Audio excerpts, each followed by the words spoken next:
Hello दोस्तों, कैसे हैं आप सब लोग। उम्मीद करता हूं काफ़ी अच्छे होंगे। तो दोस्तों, कुसुमकर जो आईपीओ है, आज पहला दिन था इस आईपीओ में अप्लाई करने के लिए।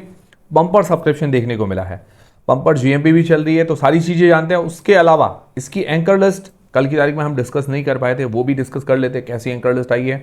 उसके अलावा नैक आईपीओ या लिस्टिंग थी, लिस्टिंग अच्छी देखने को मिली, उसके बारे में भी जानकारी लेंगे। लेजर पावर का आईपीओ कल की तारीख में ओपन होने वाला है, आज एंकर लिस्ट आ जाएगी, बट लेट नाइट आएगी तो कल की तारीख में डिस्कस करेंगे। और एक बड़ी ब्रेकिंग न्यूज़ कहें तो एसबीआई म्यूचुअल फंड का जो आईपीओ है उसको लेकर एक बड़ी खबर यह है कि इसके अंदर अभी शेयर होल्डर कोटा हो रहा है और 7 जुलाई लास्ट डेट थी, मतलब एसबीआई बैंक का जो शेयर है बाय करने के लिए।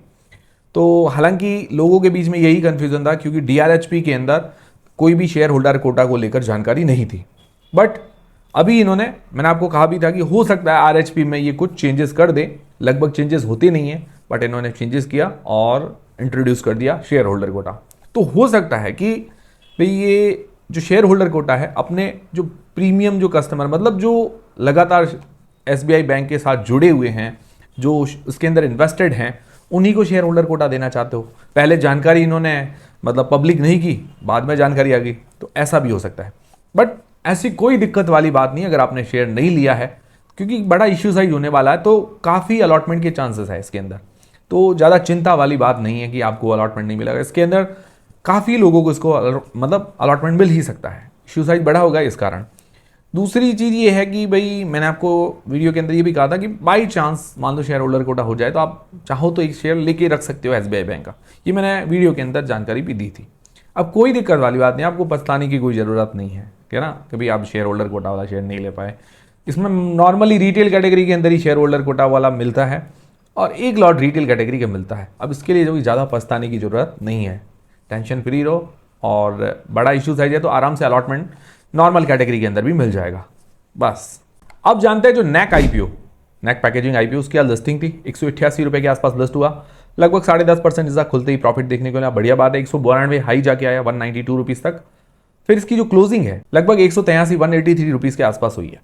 और ये जो गिरावट आई है, पहले गिरावट नहीं थी, नॉर्मली चल रहा था शेयर। ये गिरावट जो आई है ये 1:30 बजे जो मार्केट के अंदर गिरावट आई थी, टोटल ओवरऑल मार्केट गिरा था, इस कारण इस शेयर के अंदर भी गिरावट देखने को मिली है। तो मार्केट क्यों गिरा था उसका भी जानते हैं। बाकी ओवरऑल कंपनी मैंने आपको बताया था ज़्यादा इतनी हाई रिस्क नहीं है, बैलेंस्ड कंपनी नज़र आ रही है। आप रिव्यू वाला लिस्टिंग डे स्ट्रैटेजी वाला वीडियो देखिए, आपकी हेल्प हो जाएगी थोड़ी, ठीक है। सर्च कीजिए नैक packaging listing day strategy Jayesh Khatri लिखकर वीडियो मिल जाएगा। अब आज मार्केट को ही देखिए तो मार्केट के अंदर भी 1:30 बजे के आसपास एकदम शार्प फॉल देखने को मिला, गिरावट देखने को मिली अचानक से। तो सारे इंडेक्स के अंदर गिरावट थी। उसका बड़ा रीज़न है ट्रंप। तो ट्रंप ने क्या किया कि भाई कहा कि अब ईरान के साथ जो सीज फायर था, जो युद्ध विराम था, उसको खत्म कर दिया है। अब ये वापस उस पर हमला वगैरह करेंगे, ये नाटक फिर से चालू हो गए हैं, इस कारण मार्केट में गिरावट देखने को मिली है। अब देखते हैं ये नाटक कितने दिन तक रहते हैं, क्योंकि ये लगातार ही चल रहा है, ऐसे नाटक चलते रहते हैं। आज सीज फायर कर दिया, आज ये कर दिया, फिर वापस गिराया मार्केट को, फिर चढ़ाते हैं। ये मुझे लगता है बस मार्केट को ऑपरेट करने का काम करे, ऊपर नीचे करके फ़ायदा खुद कमाते हैं, मुझे तो यही लग रहा है। बाकी कुछ नहीं चल रहा है और लोगों का नुकसान हो रहा है। बाकी आज एफआईआईज की तरफ से 1962 करोड़ रुपए की बाइंग हुई है, पीआईआईज की तरफ से 790 करोड़ रुपए की बाइंग देखने को मिली। दोनों की तरफ से आज बाइंग है। ओवरऑल आज मार्केट गिरा है। तो ये हो गया हाल मार्केट का। अब देखिए, अगर मार्केट का हाल थोड़ा 1-2 दिन तक असर रहा तो दूसरे आईपीओस पर इंपैक्ट देखने को मिल सकता है। थोड़ी जीएमपी में गिरावट देखने को मिल सकती है, लिस्टिंग पर इंपैक्ट हल्का फुल्का देखने को मिल सकता है। तो थोड़ा हमें इसके लिए प्रिपेयर रहना चाहिए। अब सबसे पहले कुसुमकर आईपीओ पहला दिन था इस आईपीओ में अप्लाई करने। पहले दिन बहुत ही बढ़िया सब्सक्रिप्शन, लगभग 3.5 गुना के आसपास ये टोटल सब्सक्राइब हो गया पहले ही दिन। क्यूआईबी पोर्शन को छोड़कर सारे पोर्शन फुल्ली सब्सक्राइब हो गए हैं। क्यूआईबी पोर्शन का भी श्री गणेश हो चुका है। तो ये सब्सक्रिप्शन का कारण भी मैंने आपको बताया, जीएमपी जब ज्यादा होती है तो सब्सक्रिप्शन बम्पर ही मिलता है। टोटल आज की तारीख में 1650 करोड़ रुपए के आसपास पैसे लगे हैं। ओवरऑल बढ़िया सब्सक्रिप्शन है पहले ही दिन। जीएमपी नियरली 40% के आसपास बता रही है, 170 रुपए पर शेयर के आसपास। अभी तो जीएमपी ठीक है, हो सकता है कल तक कोई जीएमपी में थोड़ा बहुत ऊपर नीचे देखने को मिले अगर मार्केट थोड़ा डाउन रहा तो।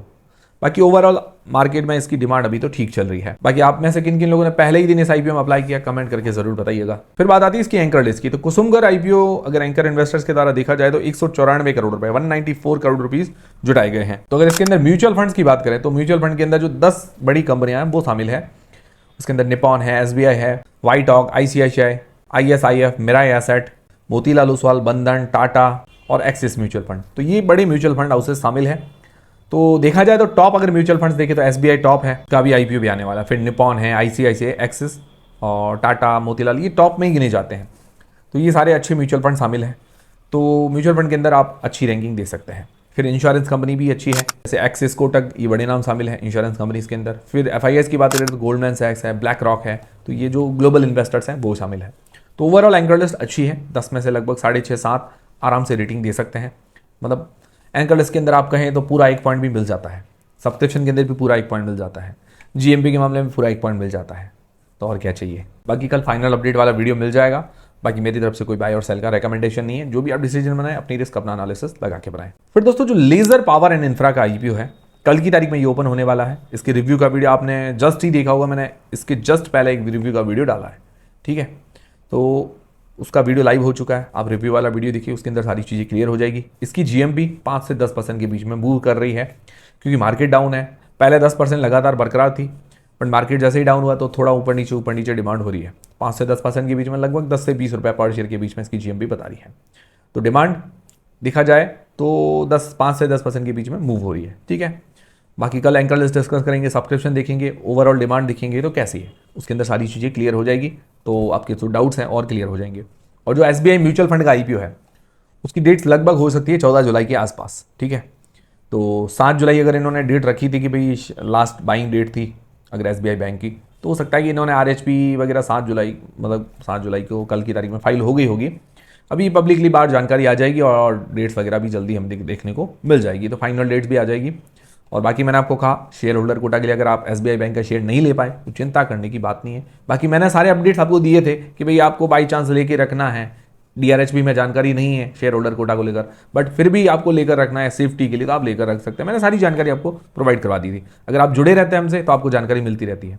तो इसलिए टेलीग्राम, व्हाट्सएप, फेसबुक सबको ज्वाइन कर लीजिए ताकि छोटा मोटा अपडेट और जानकारी मिलती रहे। मिलते हैं दोस्तों अगले वीडियो के अंदर।